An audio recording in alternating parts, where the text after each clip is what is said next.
Cricket মাঠে উৎসব, আনন্দ, উল্লাস এই সবই স্বাভাবিক। কিন্তু সেই আনন্দ যখন বিষাদে রূপ নেয়, তখন উৎসবের আড়ালে চলে যায় মানুষের প্রাণ। তা কিন্তু মেনে নেওয়া খুব কঠিন। বেঙ্গালুরু চিন্নাস্বামী স্টেডিয়ামের বাইরে আইপিএল বিজয় উৎসব দেখতে এসে পদপিষ্ট হয়ে 7 জনের মর্মান্তিক মৃত্যু এবং বহু মানুষের আহত হওয়ার ঘটনা ঘটেছে। কিন্তু এত কিছুর পরেও স্টেডিয়ামের ভেতরে আরসিবির বিজয় উৎসব বন্ধ করা হয়নি, জানিয়ে উঠেছে তীব্র সমালোচনার ঝড়। এই বিজয় উদযাপন দেখতে কর্ণাটক স্টেট ক্রিকেট অ্যাসোসিয়েশনের বিশেষ পাসের ব্যবস্থা করা হয়েছিল, কিন্তু অনুষ্ঠান দেখতে কয়েক লক্ষ মানুষ চিন্নাস্বামী স্টেডিয়ামের বাইরে চলে আসেন। প্রত্যক্ষদর্শীদের দাবি, প্রয়োজনের তুলনায় পুলিশ কর্মীর সংখ্যা ছিল অনেক কম। প্রায় 5,000 পুলিশকর্মী মোতায়েন করা হলেও এত মানুষের ভিড় সামলাতে তারা হিমশিম খান। বিকেল 5:30 নাগাদ আরসিবি টিম বাস জনসমুদ্রের মধ্য দিয়েই স্টেডিয়ামে পৌঁছায়।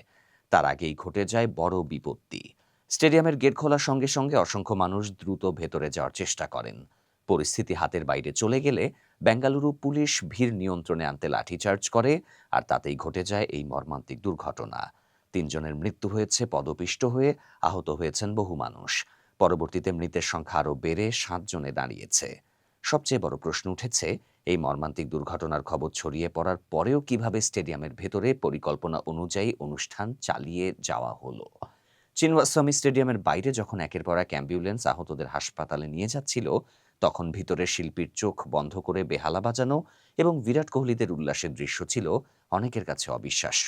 সম্ভবত আরসিবির ক্রিকেটাররা দুর্ঘটনার খবর জানতেন না, কারণ তাদের আচরণে কোনো উদ্বেগ দেখা যায়নি। এই ঘটনা যখন ঘটে তখন কোহলিরা কর্ণাটক বিধানসভায় সংবর্ধিত হচ্ছিলেন। খবর পৌঁছানো মাত্র কর্ণাটকের মুখ্যমন্ত্রী ডিকে শিবকুমার ঘটনাস্থলের দিকে রওনা হন। তিনি বলেন, বহু মানুষের ভিড় হয়েছে, সকলেই খুব আবেগপ্রবণ। পুরো রিপোর্ট না পেলে বিস্তারিত বলা সম্ভব নয়। নিরাপত্তার জন্য আমরা 5,000 পুলিশকর্মী মোতায়েন করেছিলাম। পুলিশকর্মীর সংখ্যা আরও বাড়ানো হচ্ছে। কিন্তু মুখ্যমন্ত্রীও বিতর্ক এড়াতে পারেননি।